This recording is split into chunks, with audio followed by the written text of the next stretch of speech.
All right. Hi, everyone. Welcome to Mindgasms. Got my friend Parker back here today. We're going to do a spicy debate about the evil socialism. And because as I said before we started this, I saw that you're making comments, or I think you're just posting a meme actually about how socialism will cause extinction. And I think I asked you why, and you said that every socialist economy has failed. So I think that would be a good discussion because normally I would think that sort of take is kind of ridiculous, but because I trust and respect you, I think your point is bound to have some merit in there somewhere. So to start off with, why did and like I should say also before we started, I wouldn't call myself a socialist. I'm not like a diehard lefty, but I think that it has some merits and it depends on how you define it too. So I guess to start off with, how do you define socialism and why do you think that it's so bad that it could perhaps lead to extinction and that every socialist economy in history has failed? Socialism is basically when you have the economy run completely by the government, and you have government entities that basically run all of the economic, uh, I guess, levers that would run an economy. So let's take Venezuela for instance. They technically weren't what you call socialist originally, but then they became socialist in the fact that they had a lot of oil reserves, and then the oil reserves were basically run by the government. And they were like, "Hey, you can have a private oil reserve, but you'd have to be completely like in competition with the government, who can always provide a lower price and will ultimately undercut your business. So you couldn't have any kind of private enterprise. So as essentially at some point in time, it became, even though technically Venezuela didn't start out as being a socialist kind of economy, due to the fact that the government essentially made all of the levers of economic progress a a portion that they controlled, even in the private sector, by having oil refineries and everything. It had bad consequences, and mainly because it kind of breaks down to a nepotism situation where people, I love people have great ideas, but sadly, people are kind of selfish. And I don't think the capitalism is great, but it's more based off of merit because you can own whatever it is that you make, and you can actually have like, I mean, if you take any kind of capitalist system, usually the best kind of float to the top if you do the most work. Then you, and don't get me wrong, I do understand there's people that take advantage of the levers of capitalism just as anybody would with the levers of socialism, and they don't necessarily use that to everybody's advantage. And then there becomes unequal power distributions, even in capitalism. And I think that's why a lot of people are turned off by it. And there's even portions of capitalism that I'm turned off by. And I mean, the New Deal, some people would say when FDR did that, that was one of the most socialist movements that we've had in America that was successful, but it was necessary. And that's when you had Social Security. And it really does, like having certain socialist type of programs where some of your own private income is taken to provide a service from the government to everyone else. Once that happens, then there can be a net positive. I mean, that's why you have the Social Security.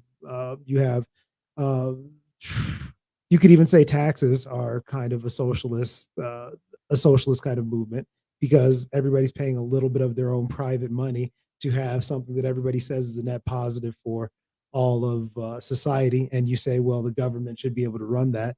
And the fact that you can allocate the funds properly, and we can say, we can come to a vote in what the police do, what the different laws are, whatever we want to be, whatever region we have, at least in the United States. I know in Canada, having provinces and everything, it's a little different. I'm not really sure how they break it down as far as local government and everything like that. I think they still basically break it down the same way, because I know the Yeah, mayor of Toronto, who was that guy? I forget. He looked like Chris Christie though. yeah, Anyway, he was. He was I'm forgetting Ford. his It name was right something now, but Ford. he was like Ford. a coke addict, and then his brother took over, who apparently is also has drug problems or something like that, I think. Well, genetics. That's Um, politicians. well, yeah, I mean, you gotta have your fun, right? Work hard, play Yeah, hard. Um, yeah, but yeah, just socialism in general. The bad part about socialism is, like I said, the nepotism of it. It becomes kind of this: the party controls who can ultimately run a lot of the economics of a society. And once those economics are ultimately pulled, which I'm sure that there's going to be somebody that has something to say about this, but once you have control over a certain amount of economics, just as the bad things come with capitalism, at least within capitalism, you can go, oh, you're playing the game wrong, and I don't want to work for you anymore. Whereas if it's the government, then you can do some really horrific things. Like, for instance, in the United States right now, one of the socialist dictums that I think they're trying to impose is the mandate that just came down from Joe Biden, that everyone, even within the private sector, has to get vaccinated by January 4th. That just came down right. today. That, if you ask me, is kind of a socialist thing, because it's like, okay, well, why? If that's not affecting my work, I mean, I work remotely now, so why would I even really need to take any kind of vaccine? But socially speaking, because this I'm part of this government and everything, and I'm under the umbrella of the government. If they tell me to do something and we were living in more of a socialist system, they would have more levers to, kind of physically impose that upon me. That's why a lot of people have a problem with it now, because that's unconstitutional, at least in the United States. Okay, so hmm, I don't know where to start because I have a lot of questions. But so for example, like with with you, what you mentioned about FDR, would you say that like in general, there are some times when socialism has more utility than other times, and what he did in the Great Depression was kind of more of a justified use of it, and there are other times where like now, for example, where there's much less of a need for it. I think that you probably need to move to more of a you need to have socialist types of initiatives all the time, because socialist initiatives, even though I don't go over the whole entirety of the economic portion of socialism, I do believe in, certain taxes being good, and certain things that are socialist types of endeavors being necessary. So I would say it's a case by case basis. So you kind of ask yourself what kind of society you want to live in. So I mean, that's why I agree with kind of having. I even agree with the moniker of socialism, and saying that we should have some socialist type programs within even a capitalist system, because it does Okay. answer the question, what kind of society you want to live in. Like when FDR came up with Social Security, it's like, do you want to live in a society where you walk down the street and you see homeless elderly people because they can't work anymore? Is that the kind of place that you want to live? And I say, just as everybody else did, no, I wouldn't want to see that. You think about your mother and your father, and you're like, hey, there's going to come a time where they can't work anymore. And, I know that I'll be able to work, but I wouldn't want to see my father or my mother out on the streets.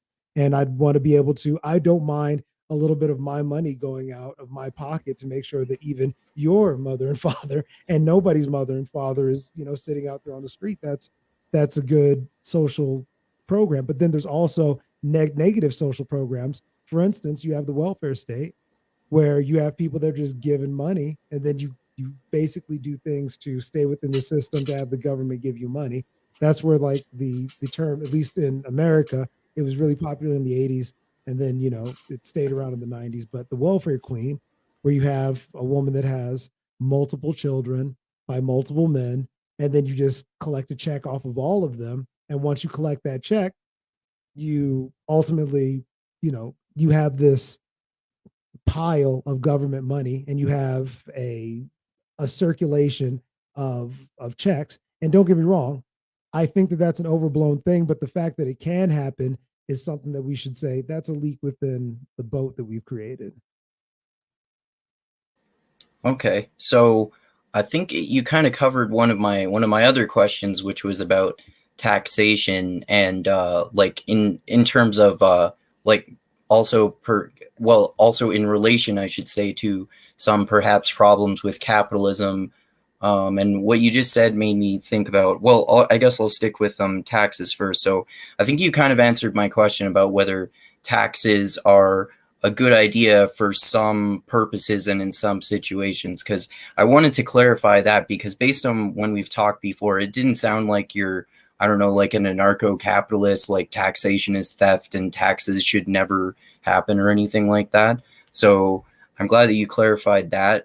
And also, I know from like a few people I've talked to that the way that social welfare programs are implemented are often fucked up too. Like you can't make a certain amount of money, and then if you start working full time or you start making a certain amount of money, then it takes away your social welfare benefits. So you kind of like are incentivized to work almost full time, but not full time, so you can get your benefits, even if working full time and canceling your social welfare means that you'll overall get less money than what you were getting with social welfare programs and the revenue from your job. And I know that they can come and just check your home anytime, and if you have any drugs, then you can get kicked off welfare and stuff. And the I understand that there can be problems with that too, but I think, like you said, the welfare queen type of thing is kind of overblown, and that does happen, and it's a problem that does happen. But I think it doesn't happen that often, and I'm not sure how you can get rid of the possibility of that problem happening without canceling the benefits for everyone too. And I mean, I don't know the details of this, but it seems like maybe that's more of a problem in the way that it's implemented. I don't know that it's necessarily inherently a corrupt way of looking at it or anything like that. And also in terms of the the cronyism and this sort of kind of corrupt way of socializing things, like you mentioned an example of socializing a private system. And I know that with the in terms of the vaccine mandate, for example, at first it was government employees, and you could, as an alternative, get tested every few weeks and get and work from home instead. But the extending that to a government takeover of a private industry seems like an overreach to me too. But I also think, like, some of these problems that you were saying that come from socialism, I don't see how they're any different from the ways that corporations would operate. Like, I don't think that there's anything inherently better or worse in terms of the corruption of capitalist systems versus the corruption of government systems. So I don't see how like privatized decisions and, you know, the thing about being able to work are any better than a socialist system, especially since, and I'm sure you've heard this before too, about how in some ways that capitalist systems are organized, they kind of like restrict people from getting jobs, particularly in America, for example, where your health care is tied to your job. So you might not necessarily have much of a choice at all to get another job, because there are no other jobs available. And then if you lose your job, you lose your healthcare benefits. That's one thing that I wanted to ask you about too, because obviously we have a socialized healthcare system in Canada that it seems to me works out a hell of a lot better overall. But yeah, I'll stop there because I said a lot there. I was about to say that. I'm like, hey man, I don't know which one to go first. It's I the was like, weed, I don't man. know The which weed one to makes go me with. rambly. No, it's that no, that's fair. But I'm just like, I'm okay. So if we rewind, um, what was the first thing that you'd like me to address? Well, I guess the I guess the most important thing, one of the most important points that I wanted you to address is why you think the corruption of socialist systems is worse than the corruption of capitalist systems, and then also if there is a point at which we should have like government control of certain things, then is it really socialism itself that you have a problem with, or is it like the inherent corrupt way that humans behave? All right, it's a little column A and a little column B, because okay, when we look at socialism, if we look at the definition of socialism, it is basically the people. There's no such thing as private property. So essentially, if you I don't know if if you that's necessarily socialism. all right, hold on, let me just look it up real quick. Okay. All right. So socialism is a political, social, and economic philosophy encompassing a range of economic and social system characterized by social ownership of the means of production and democratic control, such as workers' self-management of enterprises. It includes the political theories and movements associated with such systems. Social ownership can be public, collective, cooperative, or of equity. While no single definition encapsulates the many types of socialism, social ownership is the one common element. Okay. So So, so it doesn't what? sound like that's saying that the government abolishes private property or anything like that, though. Like the government owns the means of production, Well, like okay, corporations and factories and stuff. well, okay. Who's going to allocate all of the if everything's socially owned? If you don't really have a house because everything that you own is essentially owned by society, who's going to allocate that house to you? But did it say government owning property, Well, no, no, like no, no. all private property? It basically said social means of production. So it says encompassing a range of economic social systems characterized by social ownership of the means of production, which Okay. essentially means whatever money comes into your society, it has to socially be like dispersed. So with Venezuela, for instance, That they doesn't have. sound like private property though, like your house. That sounds like the places everyone works. Well, it could also be okay, private property, and then it says means of productions and democratic control, such as workers' self-management of enterprises. So essentially, I guess you could have, and I mean, we have an amalgamation of that here. So you could say Hmm. you have socialist kind of things, but it all depends on how, I guess, if you want to look at it as a meter, because this is a Wikipedia definition. If you Yeah. wanted to look at it as a meter, you could lean more towards having socialist things and like having part of yourself have personal ownership. But essentially, it comes down to how much. And I'm big on wedging. A lot of governments like to wedge, where they just go, there's just a small portion. And as a matter of fact, I'm glad that you brought up the whole thing about private ownership. I believe that there was, God, who was the dude that owned the train company? I think it started with a P. But anyway, Oh, uh, we mean like the during the Rockefeller era yeah, and people like that? I forget who you're talking about, but I yeah, think I he know. made like luxury Yeah. train cars, and actually at some point in time made his own town where he like imposed his own taxes and everything, and people were like, "Hey, you can't do that." It's like you own our house, and they're like, "Yeah, you can live here, but we own it." And essentially, you like are renting for life, so you don't really own anything. And that's like essentially that it was deemed as unconstitutional because you're like, hey, when they clock out, you can't own them past that time. Yeah. That's like So that's like a capitalist doing like the bad consequences of a socialist system, really. It's like a capitalist abolishing private property. That's interesting. no, I forget. I really want to remember what the name of the train company was because it was a luxury train car company, and he actually made enough money that he made his own town. And he was like, "Yeah, I'll just have my workers live in this town, and then they'll pay me private taxes because I own, and then they'll also pay me rent on top of that, And like basically it's like you're off the clock. And he even told you what you could do inside the boundaries of his property. He's like, hey man, Wow. like there's no drugs, there's no alcohol, we're completely clean here. And by the way, like you'll get more money if you live here, but that money's nixed by the fact that you have to pay so many taxes to live here. So it's like it was like almost like being on the clock when you're off the clock. So once again, I'm like, that's capitalism that basically turned into socialism, and people like started hating that. They're like, yo, can you really do this? Can you take away my guns? They're like, oh, yeah, you signed the lease on that.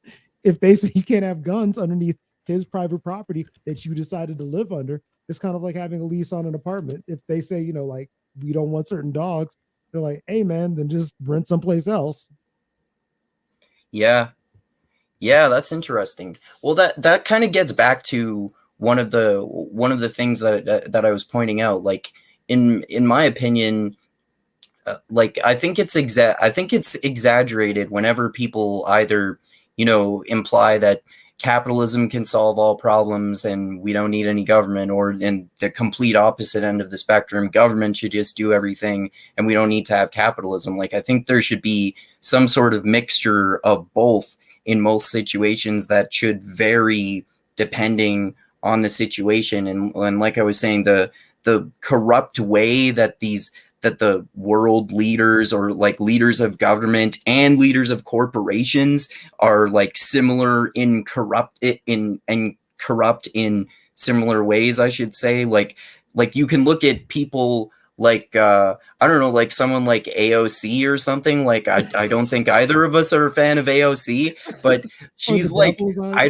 don't think she's that I don't think she's necessarily that much worse than like I don't know, like Jeff Bezos or Elon Musk or something like that. Like I'm not as anti those guys as a lot of people are either. Like good for them for providing a public service like Amazon, for example. We've talked about that before. Like it's kind of fucked up that Jeff Bezos went to space, but it's not going to stop me from ordering shit on Amazon.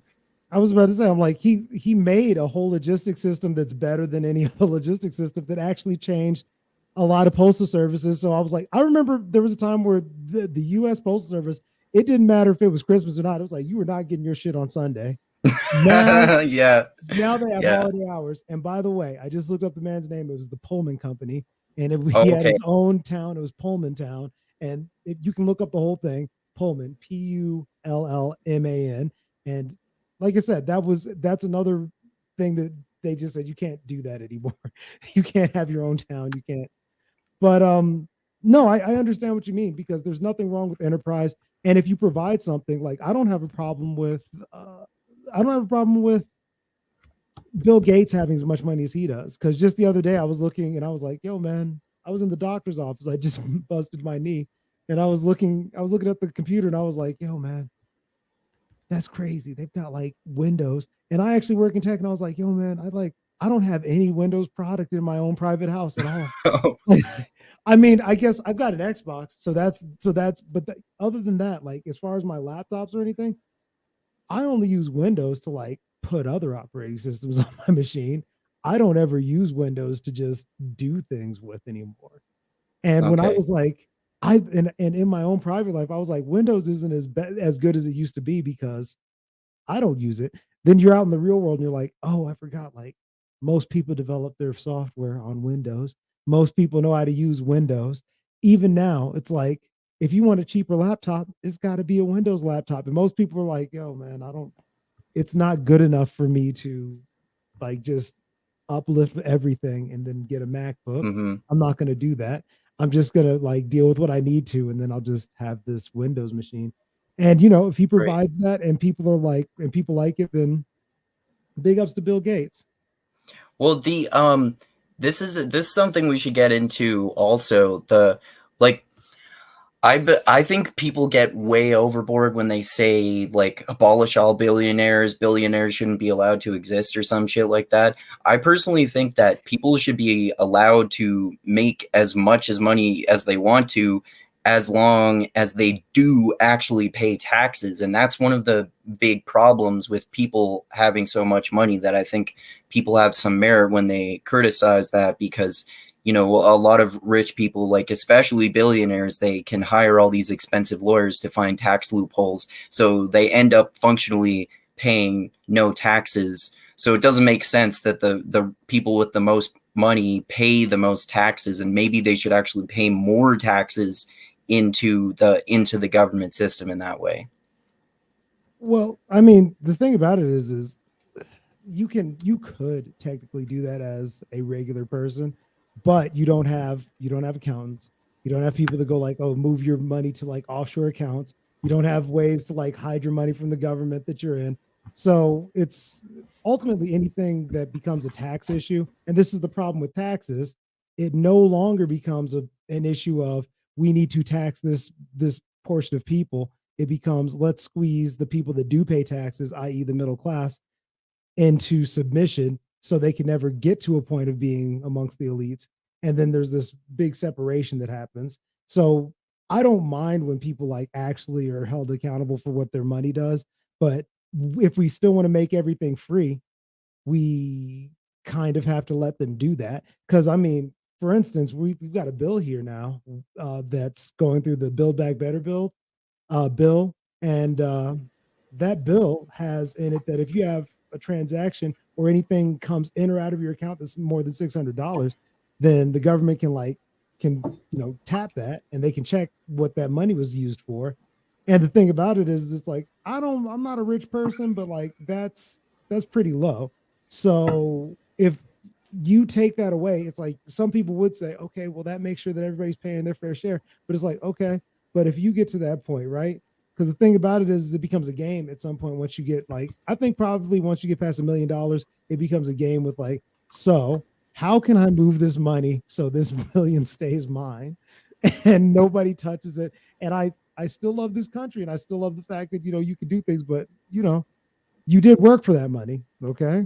So if you worked for Mm-hmm. that money, Yeah, I what do think you like in terms of taxes, neither of us are economists, of course, but is if I understand correctly, you can do certain initiate certain tax laws that kind of prevent some of the loopholes. Like you can have a more clear tax code, and you can prevent people from like owning stocks in their own companies, and you can prevent people from being able to store funds in offshore accounts. And then the one of the common criticisms of that is that people could just move and people leave the country. But then I've heard that there's some debate about how much people actually do that, rather than just paying the more taxes or hiring more lawyers or something like that. And I'm not sure. Like I definitely see the point of, and I'm not well researched enough on this, but I think I might have heard something about how at first, when the taxes get raised, they end up going to the middle class, but then they tend to get distributed more evenly after that. But like I said, I'm not sure whether that's true. And there are so many factors. And one of the problems with this is that they're just arbitrary lines drawn too. Like you were saying, like, why would you choose $600 specifically? Like, that doesn't really make sense. Like, tax laws are confusing.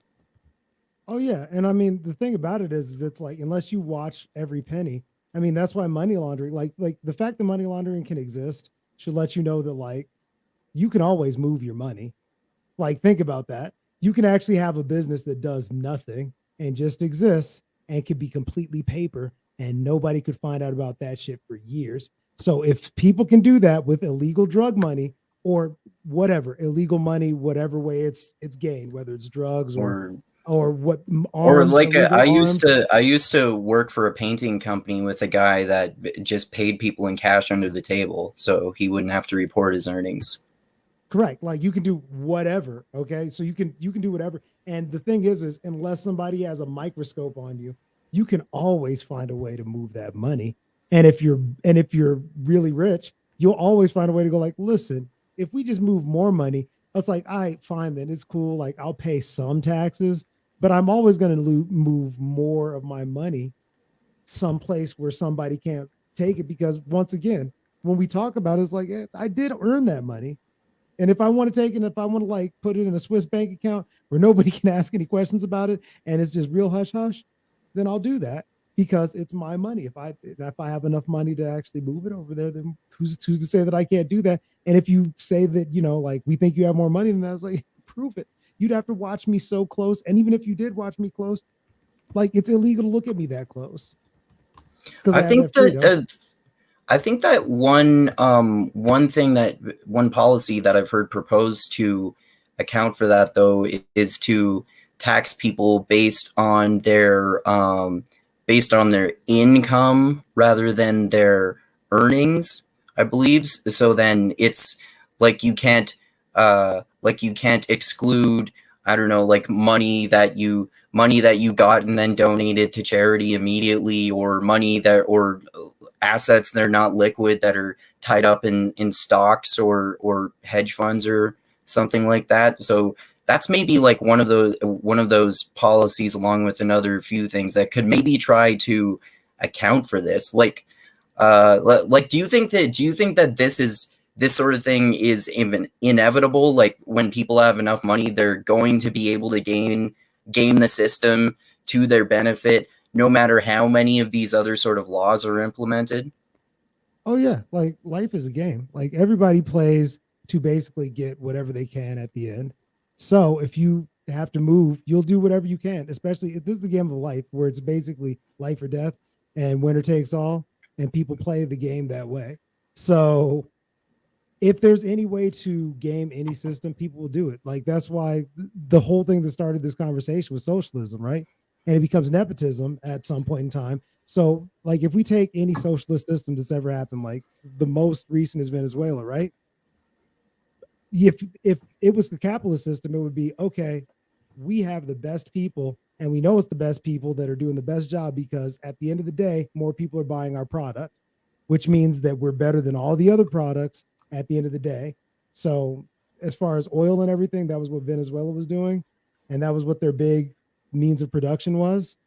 So when Venezuela took that over, they started going like, well, originally we had engineers that were running these companies, right? And they actually knew how to like run the refineries and everything. But once those refineries were up and running, they were like, well, my cousin, you guys basically have this thing up and running. Like my cousin, he's not an engineer or anything, but like he should totally run this whole refinery. And then he gets most of the money.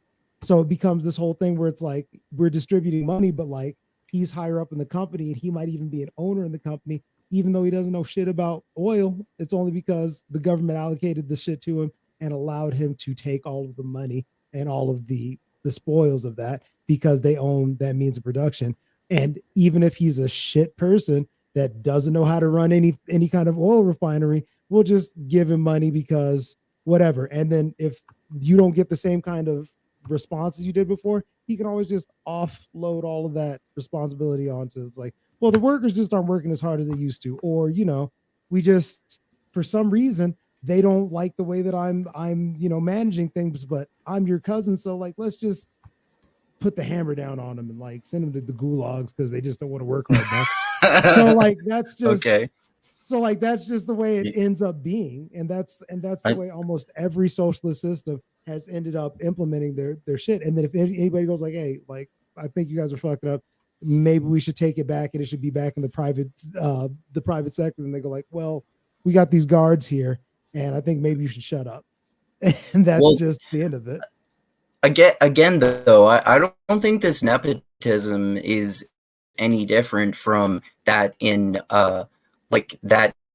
corporations or capitalism. Like often people bequeath their massive corporations to their relatives or something like that. Like the Walmart family is one of plenty of examples, and then they can game the system from a corporate or capitalist vantage point instead of a government one. And this gets us back to the kind of like the original subjects we were discussing, because like I highly doubt it's the case that every single example of a socialist government in history has just totally failed.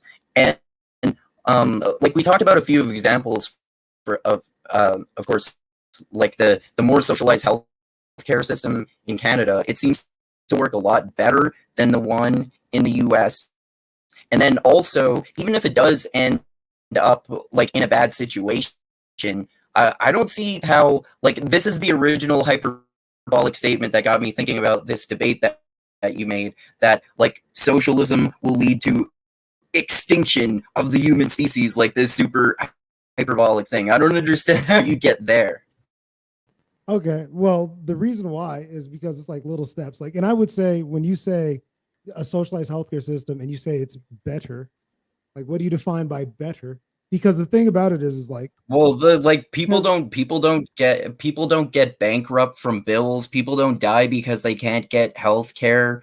People can get health care here, even though like there are some valid criticisms of the way the system is organized sometimes, but that often depends on the doctor too. And like I've said this before a few times, but my mom has a hell of a lot of serious health issues, and she has to go to the hospital usually at least once or twice a year, and we never have to pay for that. And if we were in the States, like maybe we wouldn't have to pay that much, but like at least Dusty has told me that even if we had a healthcare plan, it would cost some money. And if we didn't have a healthcare plan, it like my family would be fucking bankrupt or some shit. Like not having to pay to go to the hospital or see a doctor, I think is, as you said, there are some valid uses of like basically allowing the government to control an industry. And I think healthcare is one of those.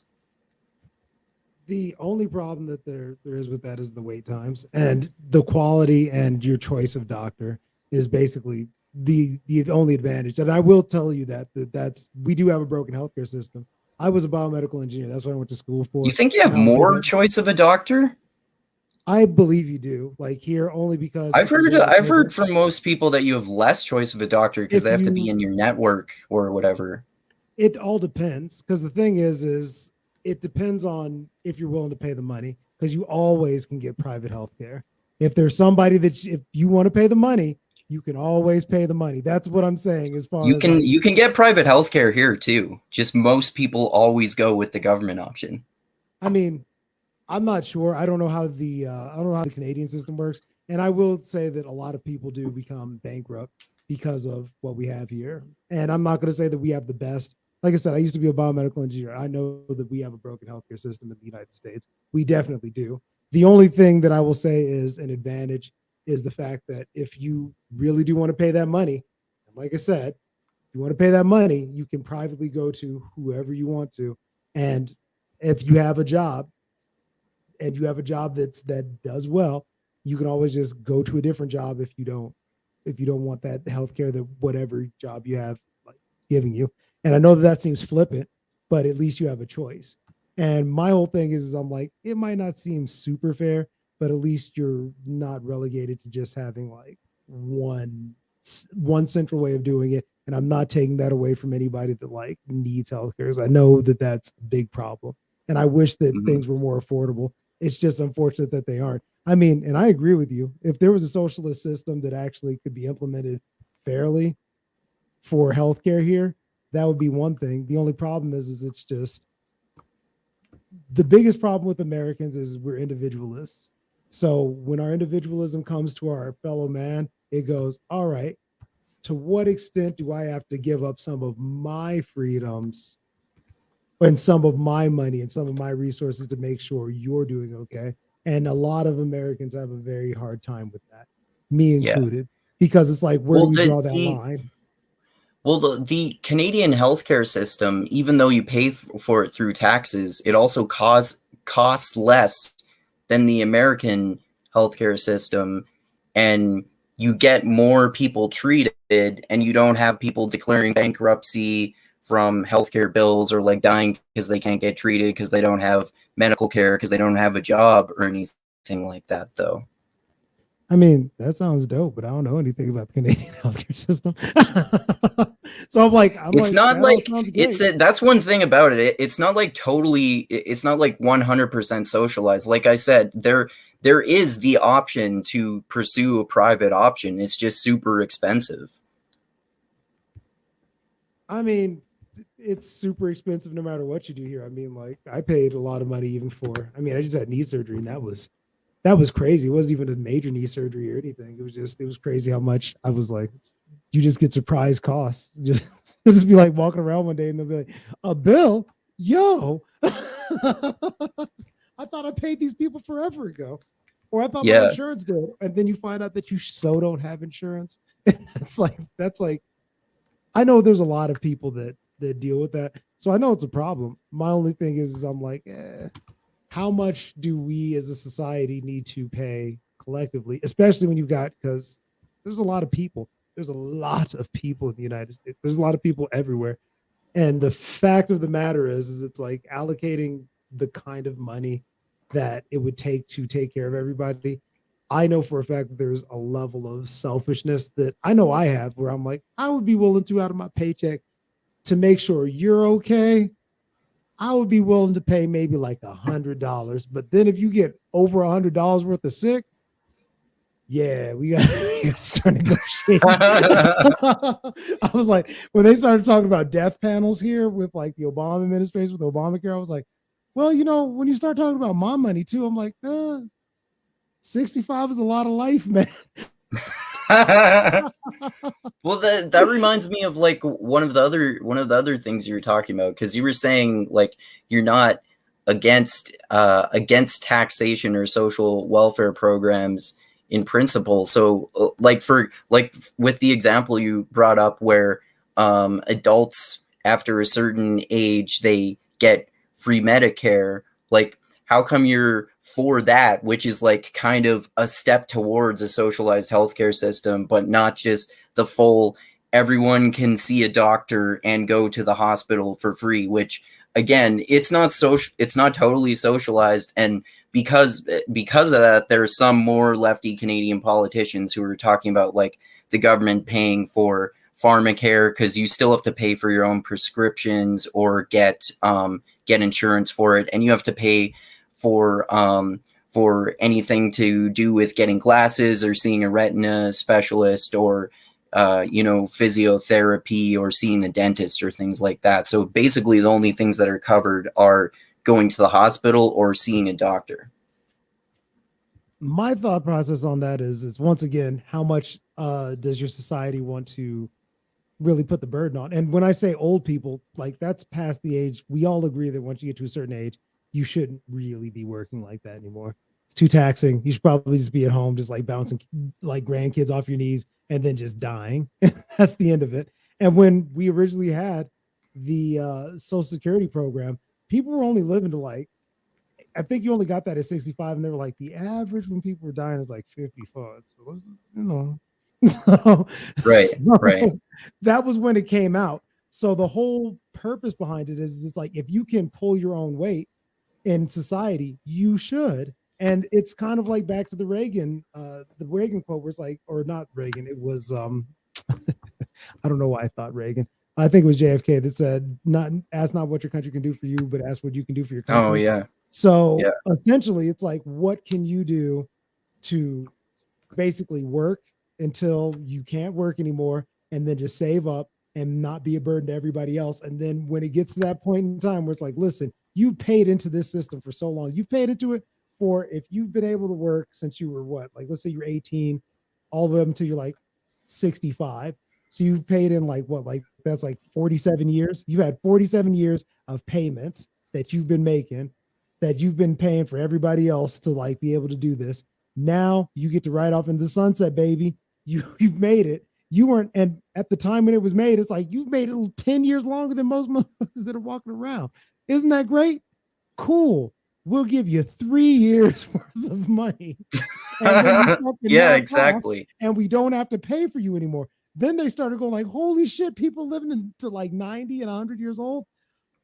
That's a lot of money, man. You actually, like, you paid into it for 45 years, right? You lived another 45 years, dude. You weren't supposed to fucking do that.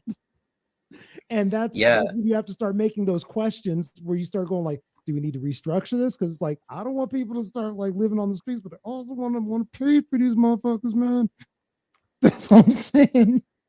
And then you start Oh asking like wow. weird questions. Well, what about like if you're 40 and you've been working full time for 20 years and you get into a car accident and you need like back surgery and all four of your limbs, shouldn't you have to have that all covered by the government for paying taxes and working full time for 40 years? Or like you got knee surgery recently, right? Like, do you think you should have had to pay that much? And in my situation, if, like I said, if my mom was in America, should we have had to pay every time she went to the hospital, and sometimes staying like a week or two sometimes too?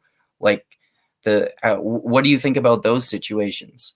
I mean, I get paid, I get compensated enough that it was irritating, but it wasn't enough that I couldn't pay it. So I guess I felt very, very fortunate in the fact that that's what happened, because I don't have a job that like is high risk. I'm like I work from home and I just work on a computer all day. So Yeah, they pretty like risky. them not giving like exactly like them having insurance for me, but I know for a fact that like I have people that work for Comcast that I know, and they'll if they have to go on a power line or something like that. They have health insurance. They're like, hey, if you get your ass shocked while you're working for us, you will be paid, taken care of. Somebody will do something like, and that's most of the time that's required. I think that's messed up if you're on the job and something happens to you and you have a high risk job and then you get injured. That's one thing. Now, to your point about if you get into a car accident, what were you doing? Were you drinking and driving? What if you were okay? What about in this hypothetical example? Let's say you were totally sober, totally Okay. sober. I was like, okay, fine then. You're totally sober. You get into a car accident and what? Like it wasn't on company time or anything like that. And you're just on your own and you're 45 years old. Yeah, At some point in time, like you better start making some payments or something. Because the thing about it is I understand that it puts you in a hardship, but you can work. As long as you're not dead, you can work. And that was what the whole system was made for. And if you're married, then you can also can't like, work if you're in the hospital. well, you can't work for that amount of time, but you can work after you get out and after you're healed. Like I said, if you're of working age and you get fixed up, then basically you should pay back your country and you should pay back whatever you can on your own and not put that burden on other people. But Don't you that's pay just my that? You own. pay that in taxes though, if you have a socialized healthcare system. Yeah, but we don't have a socialized healthcare system. So you said You should though. if we got hurt here, and the thing is I don't know, but the thing is if you did that, once again, you start making choices like how much do I want to pay for your pain? Because I know there's got to be a limit on that to everyone because people have to decide. You have to decide what kind of society you want. And Americans haven't decided that yet. And I don't know if that's even for me to decide because I haven't been presented with a lot of options. And the options that I have are like people that just lie to you. Like the only thing that I had a problem with Obama was when he was like, Obamacare is not going to be a tax. And then they definitely take it to the Supreme Court and they're like, oh yeah, you can do it, but like that's definitely a fucking tax, dude. And I'm like, oh, why'd you lie to me and say it wasn't then? Yeah. Well, that's why I think that like there can be there are such inherent problems of corruption, whether we're talking about capitalism or government, because it's just like a human being thing. Because that happens with, as you were saying, that there's problems with, there are those sorts of problems with the privatized healthcare system too. Like they don't necessarily tell you what you're paying for or why you're paying for it, or you have to go with like the most expensive option of medications because it's better quality, and maybe they'll charge you for a Kleenex box, a whole box of Kleenex if you use one Kleenex when you're in the hospital or some shit like that. So like that's like I said, that seems like a problem regardless of what type of system we're talking about. Well, see, that's the problem with the corruption of it, because the thing about being in a capitalist system that I don't like about it is when you do that, it becomes an automatic exchange of how much of a resource can I take for whatever I do. And if you're a healthcare provider, what the thought process is behind healthcare here is you need this, so you will pay whatever. So if I squeeze you, it doesn't matter because it will get paid. And there, because of That all of the sounds things, like some mafia shit, man. well, it is. It's like, yo, man, there's like, it's basically, it's, they're giving you an offer that you can't refuse, because if you refuse it, then it's like, well, then you're dead. And it's like, and life goes on, but you didn't have the insurance for it. Like, I used to work at a children's hospital, man. Straight up, like, if you want to see some cold shit, see a sick kid that ain't got any insurance, that's some cold shit. Okay. Yeah, man. They'll be like, hey, little Timmy, yeah, you got to see Spider-Man clean those windows. But guess what? Your insurance just bounced. You got to get your poor, sick ass out on the streets, and you can wave to Spider-Man while you're doing it. Bye-bye, Yeah. Spider-Man. Oh, I see you're coughing up blood as you're walking out there. Oh, That's right. sorry. No, that's right. No, and that's like the horrible thing about it. I mean, like, that was the worst part about working at a hospital, because if you want anything that you get sympathy from me on, as far as if we were going to implement anything that's kind of socialist, it would be healthcare. The problem is, though, is that this country is very big. When you have big countries, you have big problems, because there's a wide range of people and there's a wide range of problems. And plus, we got fat people here. Got a lot of fat. We got a lot of fat people around here. More than here in Canada. I saw No, that's Dusty looked that up recently in one of our podcasts. no. There's like, basically, we got a lot of people big as Beverly Hills Way 90210 out this bitch. So that's the way it's going, man. And they are a drain on our system even now. If it was up to me, I would go for preventative medicine. I would go for, okay, I would, if I'll give you this. I'll even propose a better idea right now. I'm willing to pay more for the very sick if we actually give incentives to people to never get sick in the first place, and get your fat ass on a treadmill and never get so sick that you can't do anything. Because that's what's really killing our healthcare system. It's like, I think we agree about that. Yeah. you have heart If you disease. if you were incentivized to, like, you and I both work out a lot and we stay in shape, it should like, you should get incentivized to do that so that you don't need healthcare as much. I agree about that. Their preventative measures would be very effective and would save a lot of money for the healthcare system, regardless of what type of system we're talking about too, whether it's a privatized one or a socialized one. And that's what I'm saying, because I wouldn't mind spending more money. It's like, okay, we got people that get cancer, bad things happen. What were they doing? Oh, they got those tax credits for running on the treadmill. I don't mind paying a little extra for them. You gave me a tax credit anyway. I'll pay that right back. And then if you actually do get sick, I don't mind paying a little bit out of my pocket. But did you try your best to not be sick? Because the number one killer, men, women, and now it's starting to even be children, is heart disease. Mm-hmm. And I'm like, and we've got fat people that are walking around. We've got non-fatty liver disease. That's what's killing a lot of kids now. That's what's destroying a lot of children. Is you got so much sugar that's going through their systems that their liver's going like, holy shit, that's crazy. Yeah, and it's giving them type 2 diabetes too. That's right. So you've got all of these preventable diseases, and it's like, now I'll go back with a question to you. Now, if you know that there's people that you're spending money to pay for their type 2 diabetes, and you're paying money for people to have, Mountain Dews all day, and they're missing teeth, and they're going to the dentist all the time, and you realize that all that money's coming out of your pocket, how mad would you be that you had to pay for that? Well, I'd be pretty mad, and to be fair, I probably would be more if I were in that situation. But it depends on, like, how much of your income goes towards taxes. Like, I've never been in the financial situation to pay that much taxes anyway. So if it affected me more, so I probably would care. But I mean, then again, like I said, with the Canadian healthcare system in comparison to the American healthcare system overall, even though we pay through taxation, that as a country we end up paying up, but paying way less, no matter no matter how you measure it, rather, than you do with your privatized healthcare system in the U.S. there. Yeah, but you guys also live like, you know, a nerfed life. Like you got people that are in shape, and you guys don't have any. You guys don't have any guns. You don't have any of the We fun still shit have that fat.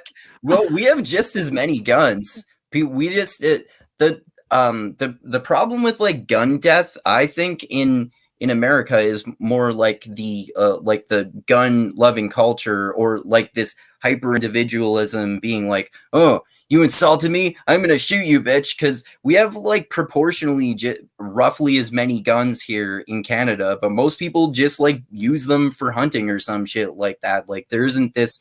I know a lot of people here who go, or I have throughout my life at least, who go hunting, and it's a common thing, especially because I'm like in Alberta, which is redneck country. Lots of people go hunting and shit like that, and there isn't like, I haven't even, like, the only time I hear about gun violence is like the same way that it almost always happens, which is like gang violence and drug dealers shooting each other over drugs because of the fucking drug war, because drugs are illegal.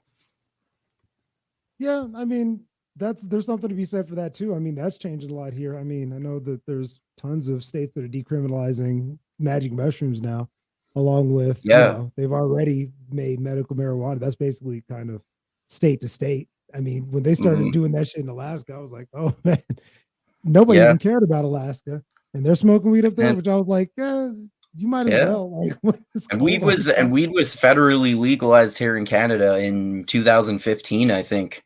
Pretty Yeah, fucking well, awesome decision. The only thing that Trudeau did that I like. I was about to say, I'm like, you can't like that dude, man. Every time he comes on, I was like, yo, man, you're not even serious. I didn't say I like anything he ever says. Oh man, I don't know, man. Like every time he comes on, because I think we're in the same boat now. Because I don't know, with Donald Trump, I was like, I wish he didn't say things the way that he Yeah. did. Because I was like, look, man, I know what you are, and I'm like, be less of an asshole like all the time. Because I know that's what you are, but like, just be that less.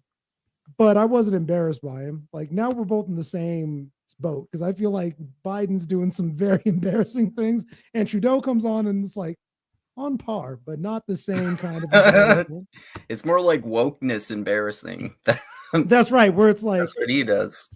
Where you sit up there and you go like, yo, man, didn't you do like blackface and shit? What are you talking about? Yeah, but I'm noble though. I'm a good guy. I was like, when I did it, it was different. It's like Joy Behar doing blackface when I do it.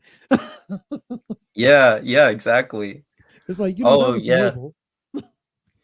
That's I want to go back to tell me what you think about this, because in the we had a recent federal election in Canada, and I think it's fair to say that we're both against vaccine mandates. I would say I am, for sure, and it seems like you are too, even though I myself chose to get vaccinated.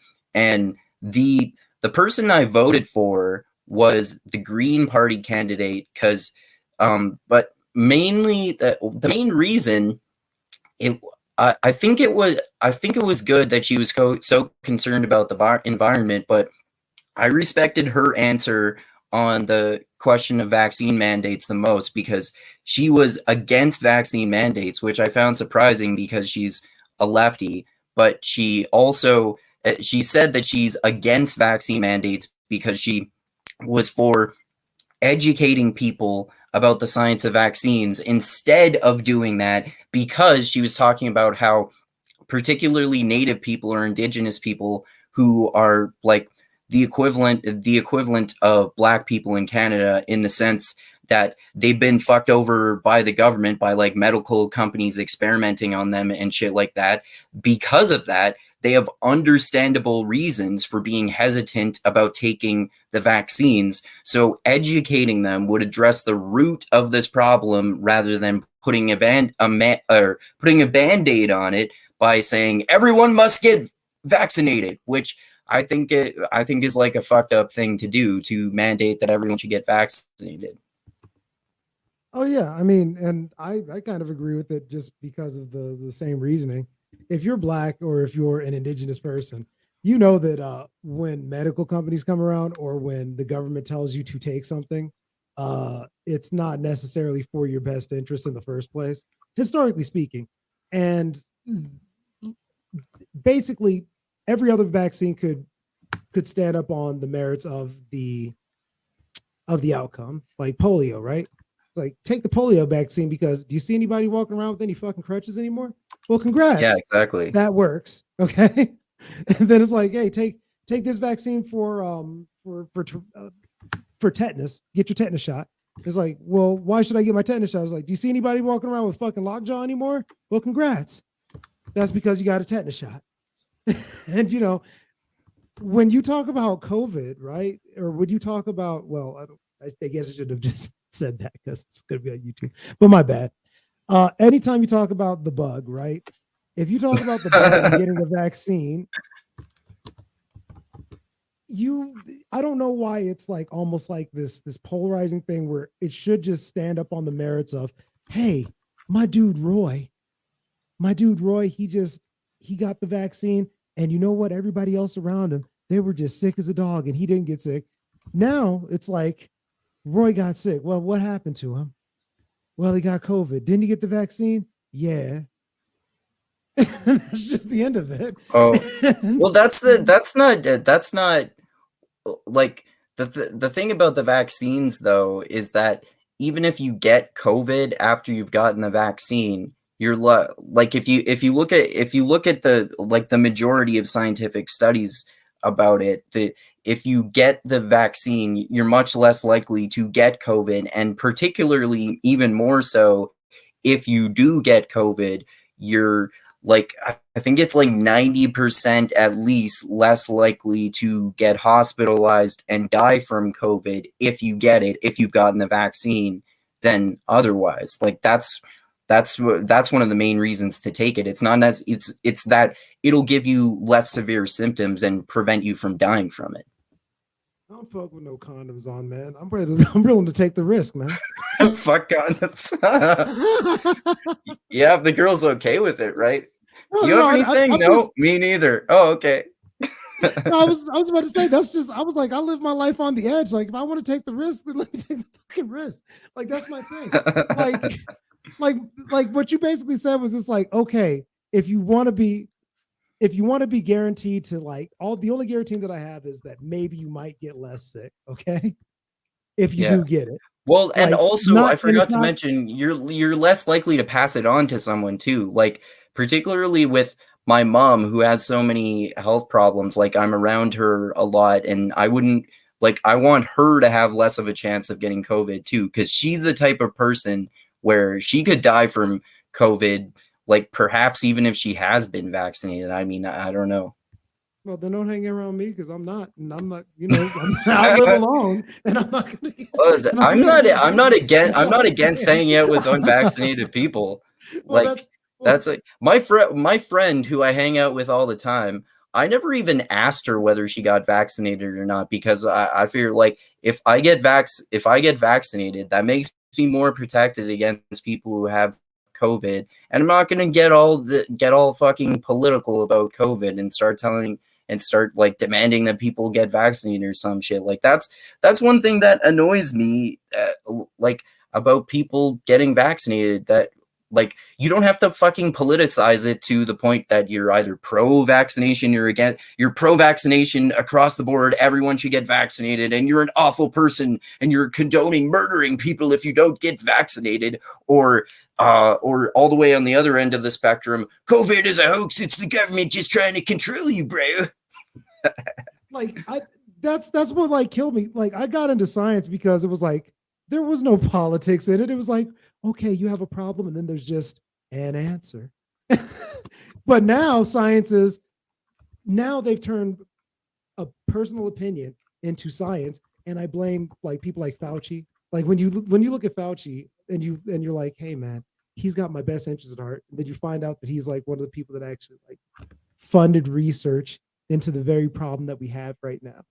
And then you're like, yo, Yeah, man, what was that kind of testing called? That they did? gain of Like, function, gain of yeah, gain function. of function research. Yeah, yeah, Yeah. yeah. So basically, what the whole gain of function is it's how can we make, if there was something that needed to spread, how can we make it spread that way? And then like you basically researched having a man-made disease, and they called it a novel coronavirus. And I remember the things that they did before. They were like, yo, man, there's like, they had all these wet markets where they had all these exotic animals, and they were like, oh, that's just because of those exotic animals that they're eating. But at the same time, knowing that that was part of Asian culture, they tried to shame anybody that went like, well, maybe that whole Chinese thing, that's not so cool. And the Chinese people that did that, wasn't so. And then they're like, you're racist. You're racist. And then you're like, well, wait a second. You said it was a wet market. Like, we don't eat pangolin and shit like that around Listen, here. you don't want to get the kung flu, right? You don't want to That's get the right. kung flu and eat bats like those Chinese people. That's right. And then if you said anything about it, like, those Chinese people, they were eating those bats and everything, that's like, oh, that's racist. That's wrong. Why would you ever say anything about it? It's like, yo, man, you were the one that gave me the information, CNN. What's going on? I thought Yeah. you were the one that gave it. And then later on, I remember like this whole thing is weird in the fact that depending on who brings out that Wuhan lab thing, it's either a complete hoax or it might be a viable option. And then the longer we do research, it's more than likely the only thing that could really explain Yeah, how it it's like spread.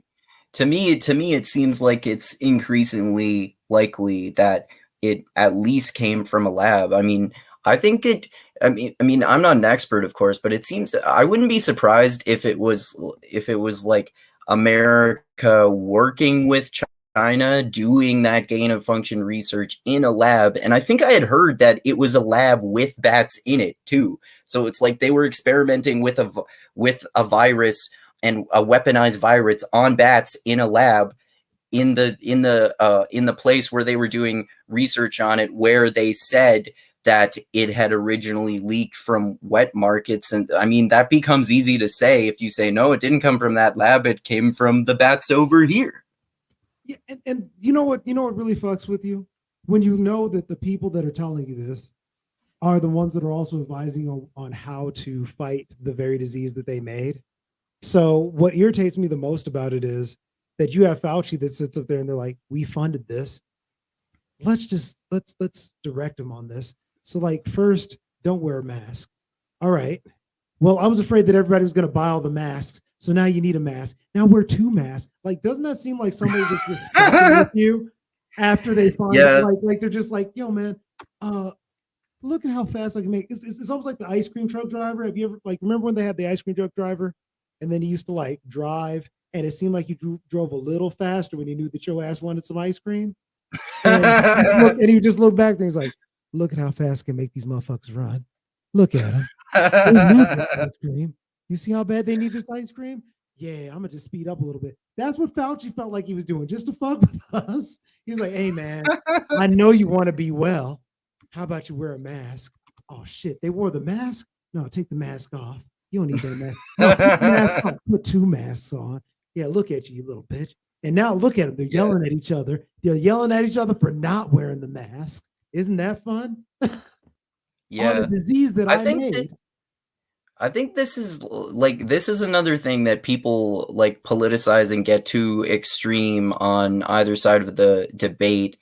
Also, because like according to what I've learned about the efficacy of masks, it seems like they are they are effective, but they're not like but they might be they're like minimally to moderately effective. They're not super effective, so people are exaggerating how effective they are on one side of the debate, but then people on the other end of the spectrum are saying, well, that means masks don't work at all. But then if you go back to the opposite side of the debate, they're saying like two masks, and if I understand correctly, that's not scientifically viable either. So it's more like it's probably a good idea to wear one mask, but it's not going to necessarily 100% prevent you from getting COVID. And like in terms of in terms of the way that society operates too, there all of the we've talked about this before, like all of the laws and restrictions around this are so inconsistent and don't make sense. Like now even people who have gotten vaccinated where I live, you still have to wear a mask in a public place, which makes sense if you haven't been vaccinated. But if you've been vaccinated, I don't see the point in wearing masks in public places, especially like the inconsistent way that it's done. Like the pool opened again that was closed for all of COVID. So I went to it with my friend recently, and you have to go into the building with a mask on, and then you have to show proof of vaccination, and then you have to keep your mask on until you get into the change room. And then when you're in the change room, in close proximity with a whole bunch of other guys, and then you go into the sauna and the steam room and the pool, when you're in close proximity with a whole bunch of other people, you don't have to wear a mask. So I don't like that sort of thing is so inconsistent. And the thing that kicks that whole thing in the balls is like the results from Florida. They've got the least amount of infected people that there are, and they were like going out, like I said, no condom on, unmasked, unprotected. Yo, Yeah. I saw a spring break Well, down there, and I was most people who are in hospital, though, in the hospital, are those who haven't gotten vaccinated. Like we recently had a big surge in COVID, and the hospitals were overflowing because 90% of the people who were in the hospital had not been vaccinated, and they had to like literally start sending people out to other hospitals, which wouldn't have been anywhere near as full if more people had gotten vaccinated, though. I don't know about there, but like I'm living in Colorado in the Denver area, and most of the people that are hospitalized actually were vaccinated people. So it's I think kind of I thought I had heard the opposite. It depends on where you are too, and like it seems like some of this depends heavily on population too. Like it seems like this is just my theory, but it seems to me like places with larger populations tend to have higher cases of COVID than other places, almost regardless of what you do, because they have higher populations. Oh yeah, yeah. I mean, there's always going to be variance depending on the activities people are doing, how much travel is happening within that area. Because you got to think there's people coming in and out, and once you travel, your immune system's already compromised because you're in different places. You got different rhythm that you're going by, all that stuff. I know here, I mean, Denver got its first outbreak due to the fact that somebody had traveled in here from someplace outside of the state, and they had actually spread because they had gone to a ski resort. And then they just got sick at the ski resort, and they're like, screw it, I'm feeling a little bad, but I gotta hit the fucking slopes. And then it turns out they had COVID, and that's what spread around, like, I mean, in small ski towns. And then of course people go to those ski towns, they still live here, you go back to your regular town, don't know that you're sick, and then boom, that's how things spread.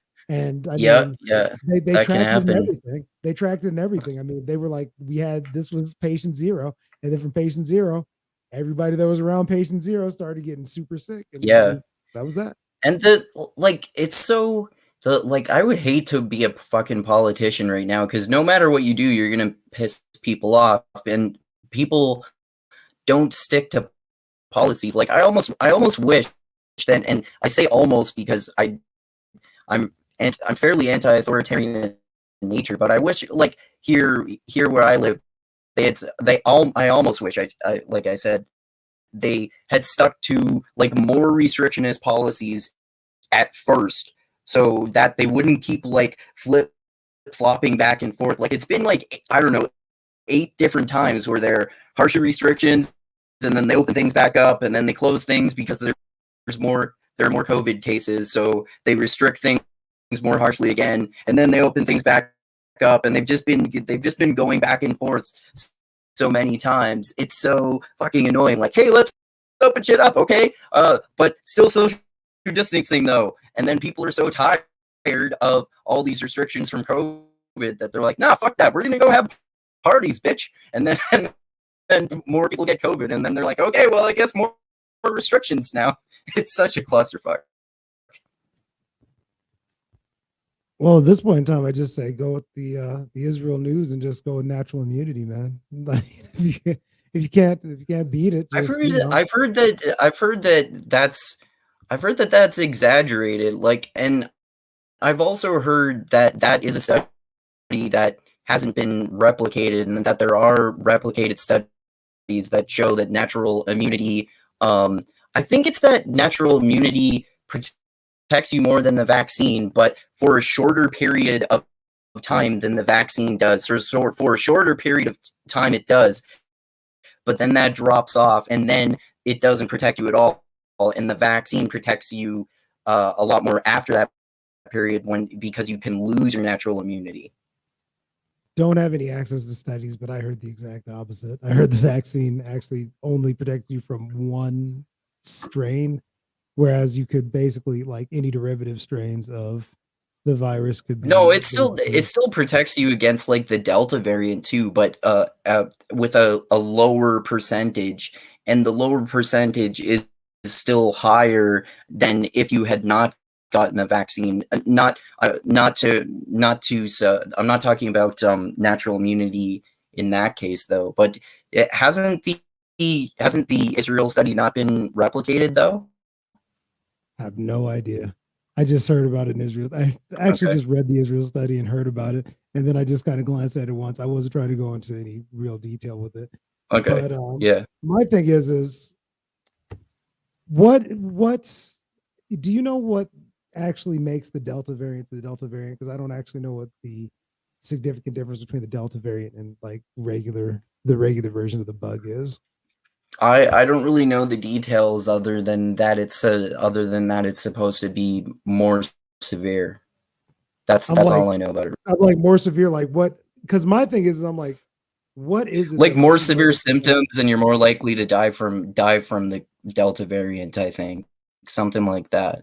I mean, like, yeah, but what's the barometer? I mean, like, would they say that? Would somebody go like, "Yo, man, I have both COVID and the Delta variant, and that Delta shit is just awful."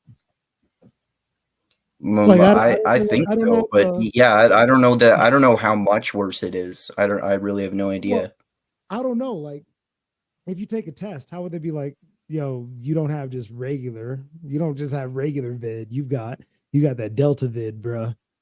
you got the worst, I don't know. The worst version. How would they even know? I don't even know. Like, I'm just trying. Well, I think they have ways to distinguish. I mean, maybe there's a slight variation in the virus, and they can detect the slight variations. But that's a good question. I don't know how. I don't know how they detect that.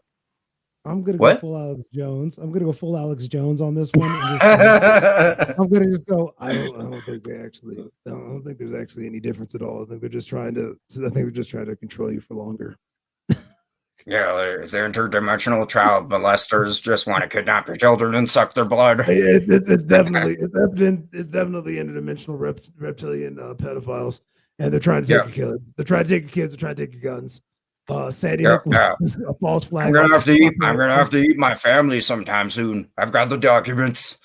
The government wants you to eat your family. And I'm just pissed off because the water's turned the frogs gay.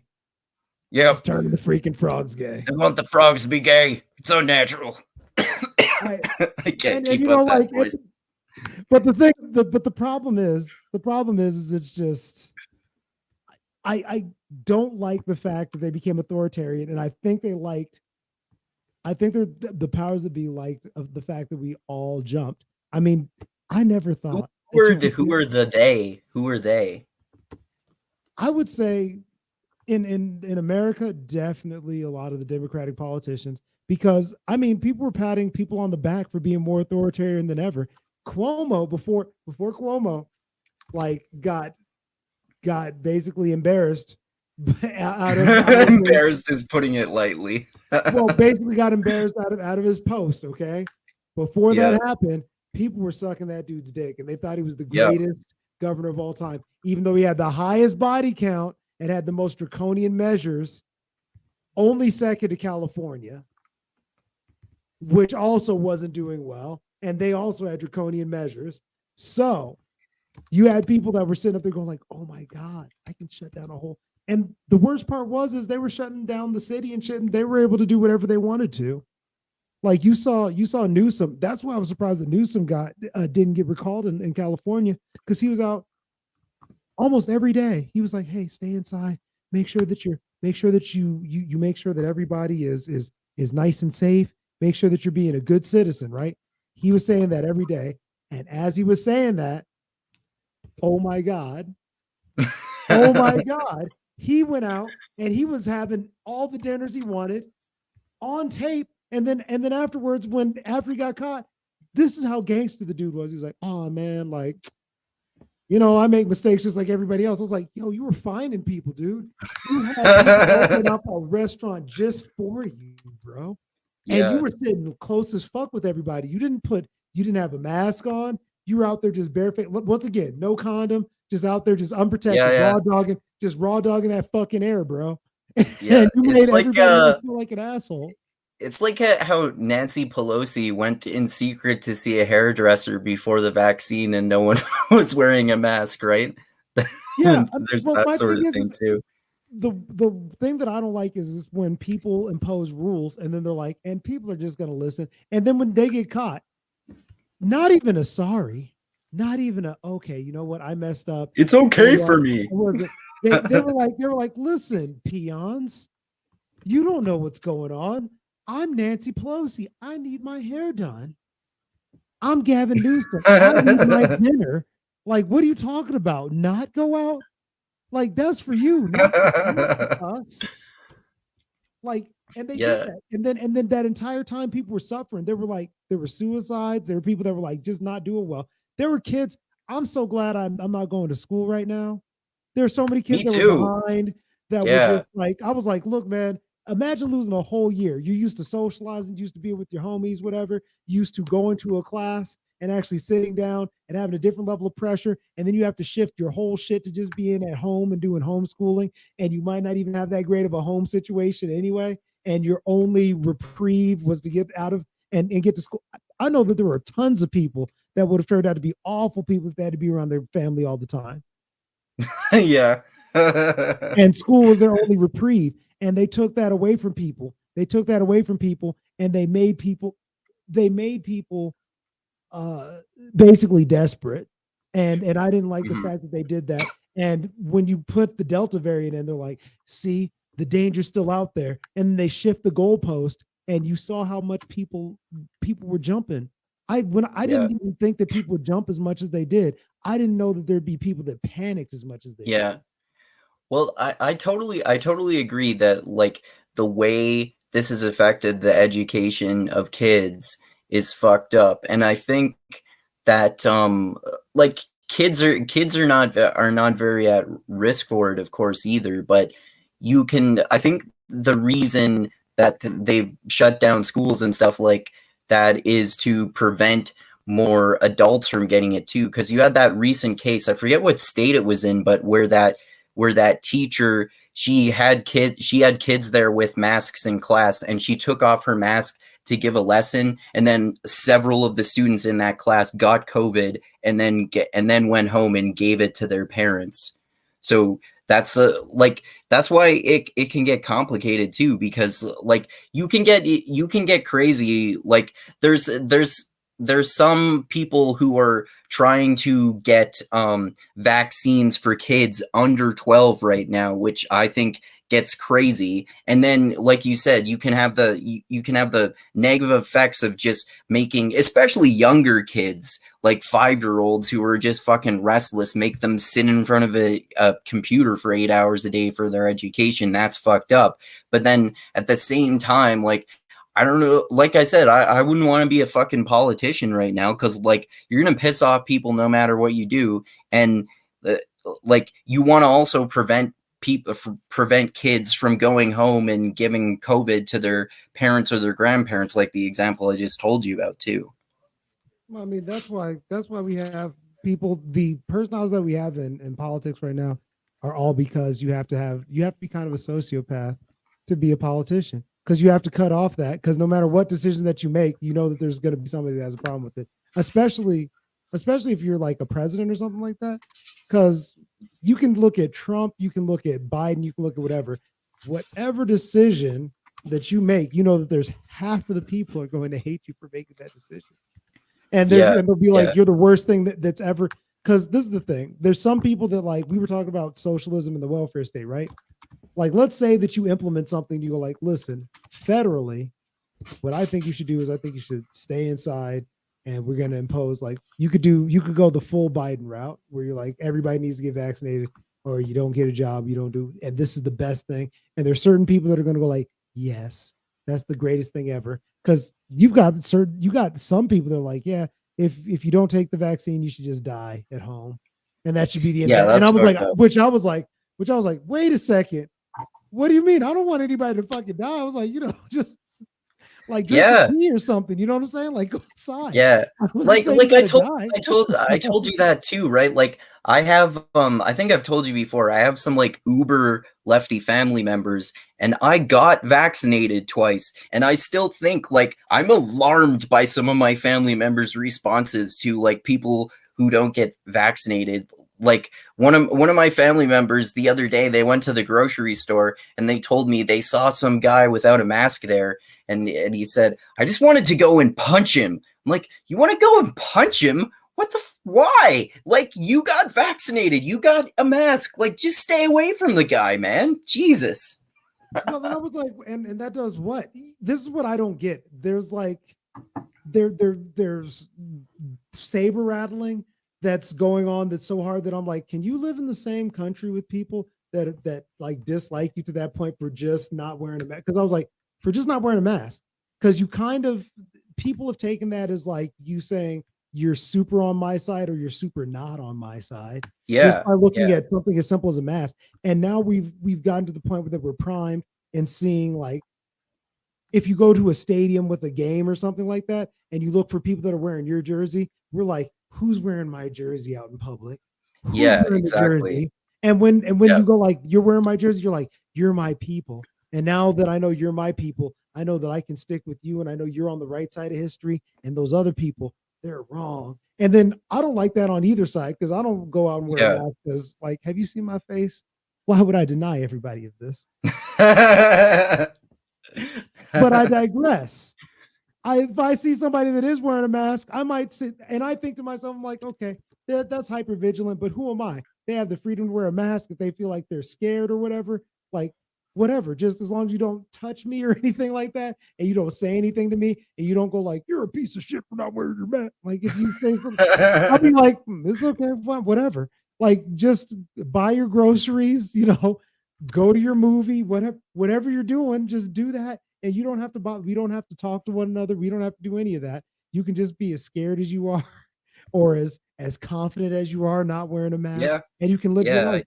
And I don't understand why everybody needs everybody to agree with them on everything. yeah, yeah. I totally agree, man. I thought this was funny, and I didn't even realize how kind of ironic it is until I thought about this situation recently. But I think I told you a while ago about how I I got vaccinated and I had sex with an anti-vaxxer, and I didn't even realize until later on, like, wait, I'm some random guy you met on Tinder, and when I told you I got vaccinated, you said you're gonna put something in your body where you don't know where it's been.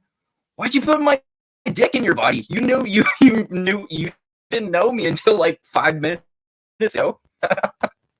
Yeah, that's a lot of the contradiction. It's kind of like with the Democrats here. They'll go like, "Hey, man, your body, your choice, but take this fucking vaccine, bro." Yeah, Like, I exactly. was like, Yeah.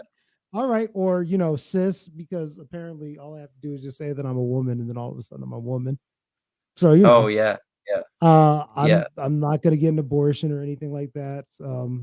But I feel like I'm a woman today. Oh. So that's cool. We can do that. I'm probably gonna join MMA and start like crushing some chicks. So how have you had your period yet? What was that like? um, Honestly, like, I'm waiting to get my uteral my uteral transplant before that happens. but it's Oh, coming. okay.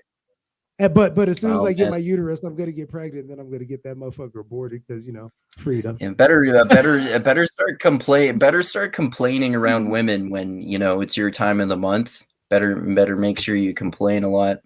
Oh no, I'm hoping to hang out with them, then we'll all complain together because we'll sync up. Yeah. You can drink wine and complain about men too. Watch exactly. Watch the housewives and talk about how all these niggas ain't shit. Yeah. They don't pay child support. They don't, they don't cook. They don't clean. They don't do anything. And you want to know who the greatest singer of all time and the most sexy woman is? Lizzo.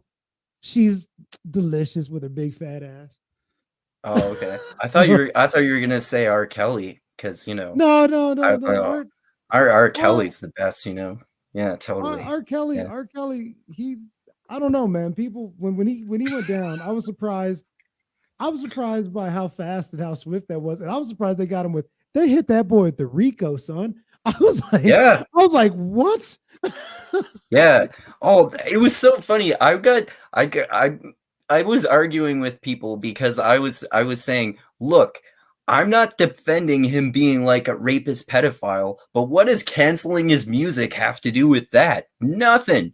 Go listen to his music. Like, yeah, there's some sexual songs, but like, well, I like it. I like art made by reprehensible people. Why does it fucking matter? Separate the art from the artist. I was about to say, I'm like, look, man, like Michael Jackson probably touched those kids. Like this, I'm like, listen, I'm a dude, you're a dude, right? You and I both know that you can't just not have any sexual release. And I was like, I didn't see no bitches around that dude ever.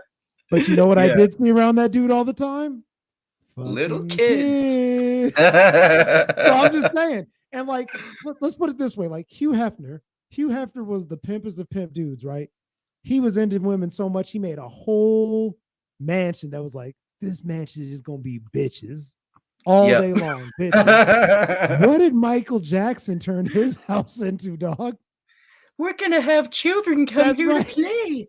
That's right. The motherfucker had a giraffe. He had a giraffe that he just had around his house to go like, you don't need, and don't get me wrong, like I would probably have a giraffe just on some pimp shit, just if I had giraffe money, just to be like, hey, all of these models that are walking around my house, look, I got a giraffe. Isn't that some gangster shit? But I wouldn't just have the giraffe there next to a Ferris wheel, so with Yeah. popcorn machines and shit, so like the kids could have a good time next to bumper cars and shit. He was off the chain. Like I said, when you looked at the way that the man lived, and then they were like, yeah, he might have touched some kids. Like, listen, there was no proof or anything, and I still love the fuck out of the Thriller album, but it's like, yo, man, if you Yeah. found out that happened, you're like, I'm not surprised. Yeah. And the same thing goes with R. Yeah. Kelly.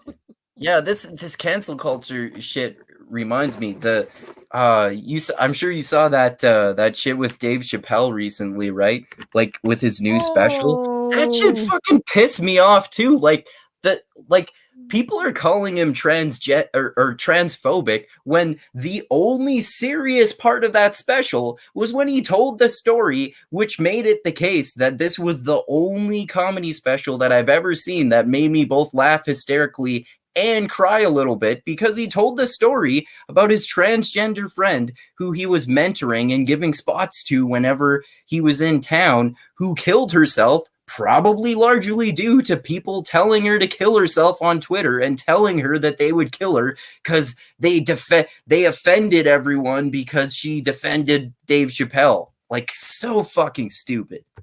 oh well, they were gonna do that though. I mean, the people that got the angriest, like I looked at George Takei. George Takei came out with a a tweet that was just so stupid.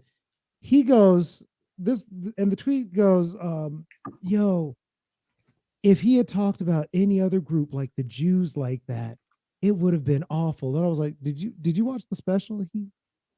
He went off. He said space Jews. Yeah. Like that was a running joke as part of the whole thing. He talked about the Zionist movement that the Jews Yeah. did, and he called it space Jews. Okay. And the fact that went right over, either they didn't watch it or not. they either they And didn't that watch it. joke he made about feminism. He thinks he was like, I think they need a male leader, and I'll do it if you suck my dick. Yeah, That no one cares about that joke. that's right. That's right. Because that's not the most oppressed group that he offended. So they were like, we got to get the transgenders on. And then it's like, and this is what pissed me off the most. Somebody said, and it was talked about online, that Hannah Gadsby was actually a better and more conscious comedian than Dave Chappelle. And I'm like, listen, have you ever watched Nanette? Have you ever watched Nanette? I think I've seen like part. I think I've seen part of it once, and it just annoyed me, so I turned it off. Watch it all the way through. It's not bad, but okay, Okay. it's not bad, but it's not comedy. Okay, there's not a lot of ha-has going on in that whole thing. What that is that's a very angry lesbian woman that's going off for a long time. And don't get me wrong, she has a point, and I even like listened to it and thought about her point and went, okay, I get you, I hear you, but it wasn't funny. It wasn't. I don't even know if she was trying to be funny. And to make the comparison, you had Dave Chappelle that was in a sold out venue. Everything about that venue looked sold out. If you look at Nanette, she had empty seats in that motherfucker for her special. Okay? So even the people that had to show up, it was a niche kind of thing.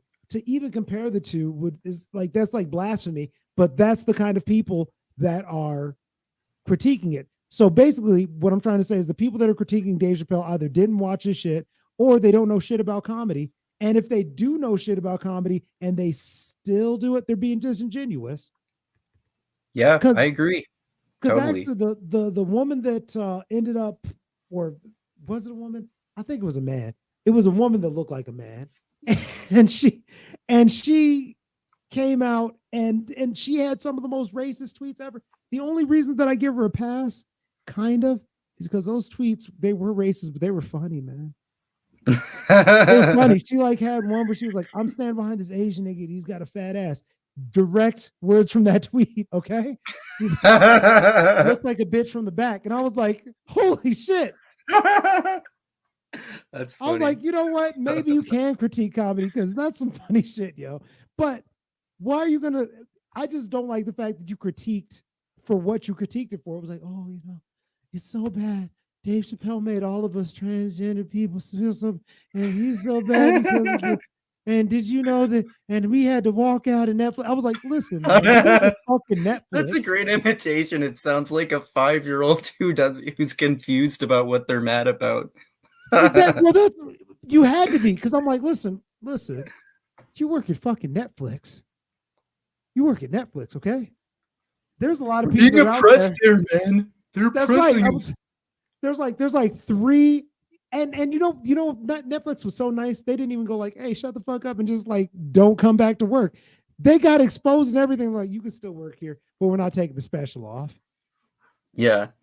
And I'm like, how could you sit there and work at Netflix and go like, there's nobody that doesn't know what Netflix is. You work at basically a Fortune 500 type of company, okay? And you're like in one of the most privileged places ever, and you get to be transgender there too. Like, you ain't missing out on shit. What are you talking about? We don't like the jokes in this special we didn't watch. But that's what I was saying. I'm like, look, man. I'm like, okay, so you don't like jokes, and I was like, well, what do you like? And I was like, that was disingenuous because even like I said, the person that had organized that walkout, they were funny as shit. They knew about jokes and they knew about offensive jokes. They just didn't. I don't know why they needed that clout from like going after Dave Chappelle, but they needed the clout from going after Dave Chappelle. That's all they needed. And that's what a lot of this cancel culture and a lot of what we're dealing with now has ultimately broken down to. It's ultimately about the appearance of looking like you're virtuous without having any substance behind the virtue that you appear to be projecting. So you Virtue just complain signaling. a lot. Yeah. Yeah, And exactly. if you complain enough, this is what I don't like about companies now, because there was a time where if you were at the Coca-Cola company, right, you'd write Coca-Cola a letter, right? And then there'd be a person at Coca-Cola and they would read and they'd be like, okay, I love your Coke, probably it's got too much sugar, whatever, right? And then this is what Coke would do if they're real nice to you. They would take the letter, they would put it in this pile, and then they would have somebody write a letter, and it goes like, "Hey, kind sir, thank you for writing a letter to the Coca-Cola company, and we appreciate the fact that you are giving us a critique of our product, but hey, we're Coca-Cola, and go fuck yourself. Sincerely, Coca-Cola." And then that would be the end of it, and they would send that back to you, and you would sit there and you go, "What?" And then that would be the end of it. Now they act like people like that actually matter. And I'm like, look, nobody else is bothered by it. And if you don't like it, literally, Netflix has a catalog of millions, at least hundreds of thousands of different. And I'm gonna be honest, I've watched a lot of them. They got a lot of shit on there. They got a lot of shitty things, but you They can got watch a lot of Daredevil. stuff that those people would like Hannah Gadsby, who you mentioned. Correct. I'm like, they got a lot of shit on there. I'm like, hell, if you like it, they even got pedophile shit on there. They have cuties. If you want to do whatever you want to, whatever you're into, but they had to watch this special and they had to cancel this one of all of the shit that they have on there. I'm like, they got shit on there that's not even interesting to watch. They've got awful movies. They've got movies that shouldn't, they got movies that touch on subject matter that I don't even care about. They've got transgender movies. They've got every kind of movie that you can think of, but you just had to zero in on this one. You want to know why? Because it made the top 10, like, what was it, like 4 or 5 weeks in a row? Holy shit. None of the shit that they were trying to promote. I've never seen one transgender thing that made it in the top 5, or not the top 5, but the top 10, like weeks and weeks and weeks in a row. Yep. Yeah, for sure. Because it's popular. Oh, I don't like this popular thing because I don't like this person because he's apparently transphobic because I heard it from this person on Twitter. So no one should be able to watch it. Well, I gotta give the transgender community one thing, because they definitely do. They organize well because they show up together and they show up loud with whatever. I would make a distinction between transgender people and transgender activists, because like every transgender person I've talked to, they're not woke at all, and they're not like delusional or crazy or any of that shit. That's fair. That's fair. I'm talking about the activists. The activists, they know how to organize well. Because I was like, if I got mad about something, all that would happen is Parker would just be mad. There'd be nobody that would go out and march for it. They would just be like, I'd be like, hey man, that's wrong. And they'd be like, yeah, that's big, that's wrong. Shut up and go to work. And then that'd be the end of that. Then just proclaim yourself as a transgender activist. Maybe that would change.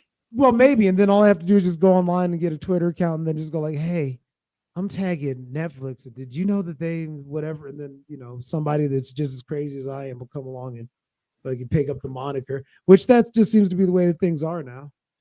Yep. Which I'm already halfway there, because black people do that shit too. All I have to do is just get offended for some of this black, but hey man, I don't like the fact they got all of the Seinfeld season on Netflix. I feel like that's racist. How come? I feel like that's racist. Like that would just be what I did. I'd be like, look, man, I look at Seinfeld. And did you know they have, first off, they had that dude that said the N-word, Kramer? Yeah, that guy. Oh, yeah, I forgot about that. So clearly it's racist because of that. And then if you take like the subject matter, and have you watched a whole season of Seinfeld? They only have like 2 black people in the entirety of that thing. Oh, no. Exactly. So clearly it's racist. I was like, yeah. I don't know. like I don't know, man. When did we become so bitch? I felt like when I was growing up, I didn't see such bitch shit. And then all of a sudden I just woke up one day and I was like, yo, man, everybody's just bitch. Everybody's bitching about shit. Everybody's just acting bitch. It's unfortunate. Yeah, I agree. Well, I think to top this all off, and to sum up, unless there's anything else you want to talk about there, I would say, like I said before, regardless of what system you're talking about, well, especially in comparison between capitalism and socialism, neither of them are perfect. Both of them have flaws. In my opinion, both of them have pros and cons. And I think people are like inherently corrupt in some ways. So whether you talk about capitalism or socialism. I don't think that socialism has as many problems as you think it does, but I think we both agree that both capitalism and socialism have pros and cons. And I think we agree that even though you chose to not get vaccinated and I did, that shouldn't really matter. Like I still consider you to be just as much as my friend for that. And also, as I'm glad seems to often be a theme on my channel, cancel culture fucking sucks and is stupid. Oh yeah, and just to add to it, I'd say that at the end of the day, I think if you look at capitalism and socialism as a spectrum, you need to have a little bit of both to have a Yeah, functional society. So I agree. what I Yeah. was, I guess what I would say is when I said that socialism leads to extinction, I would say going full on socialism, just like if you went full on liberal or if you went full on conservative, it's like full on conservative, that's authoritarian. Full on And full on liberal, capitalism too, like correct. anarcho-capitalism. Yeah, I was about to say, if you go to Yeah. anarcho-capitalism where it's like, and everybody will just, I mean, that's the one thing that I even disagree with Michael Malice on, when he's like anarchy, and it's like, and then everybody will just, if we just let everybody do what they're naturally going to do, they'll do the right thing. And I was like, no, like there's never been a time where people naturally done the right thing like that. That's why we need things like shame. We should bring that back around.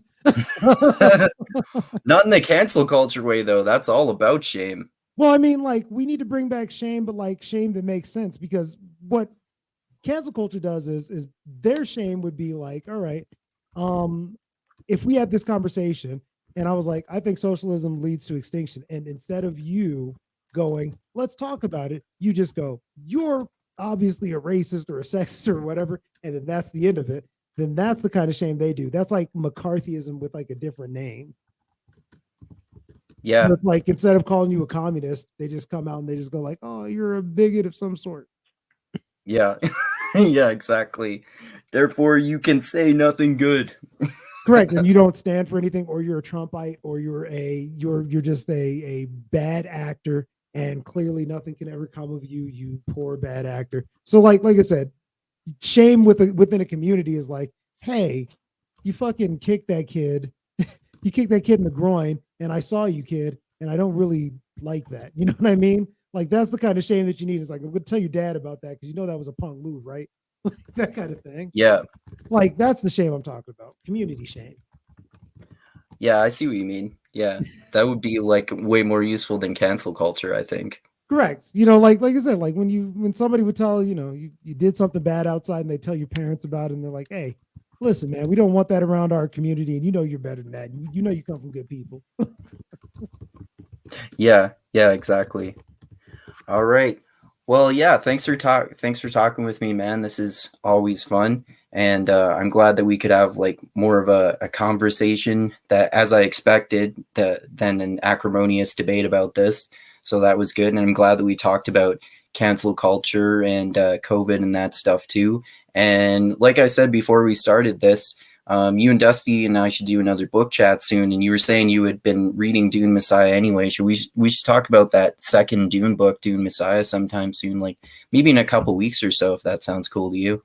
Yeah, I should be done with it like probably within the next few days. So yeah. Cool. Cool. Yeah. I'll tell Dusty and I'm sure he'll be up for it too. So yeah, thanks for talking with me again, man. And thanks to everyone for watching. Click the like button, subscribe, click the bell to be notified when I come out with more videos. This weekend, Dusty, Chris, and Shizan, we're going to be talking about episodes 1 to 3 of that new super popular Korean Netflix show called Squid Game, which is really interesting. Have you seen that? Yes, I have. Yes, I have. Yeah, that's fucking dark, man. I love that show because it's so dark. But so yeah, we'll be talking about that. And also, please check out my Patreon. The link is in the description of the video, as always. And like I always say, I love you all. Keep being the tiny beam of light that shines through the almost impenetrable darkness in the universe. And most importantly, always remember this: the funk cures all. And socialism and capitalism have pros and cons. And don't alienate people because they disagree with you or because they got vaccinated or didn't get vaccinated. And cancel culture sucks. If you don't like art, don't pay attention to it. Don't try to get other people to not pay attention to it. And yeah, anything else you want to say before we ended there, Parker? Well, if you ever want to see any of the crazy stuff that I do in my normal personal life, you can check me out at _Afro-Psychonaut on Instagram. I'm Yeah, trying to launch my platform here pretty soon. It's had some ups and downs, hence why I've got an upgrade to camera and also my mic and everything. But yeah, just keep an eye out real soon, and I'll be out with more content even on YouTube. So yeah, sweet man. thanks Let a me lot for know, and having me I'll, on. like I said, I'll totally talk with you on there, and I'll share all your stuff too. I appreciate that. I really do. Yeah, and your Instagram is great to share some really funny memes. Well, that's the least I could do, especially since I get bored while I'm working and then my mind just wanders. Yeah, So yeah. All right. Well, thanks again, man, and thanks again, everyone, for watching. And adios until next time.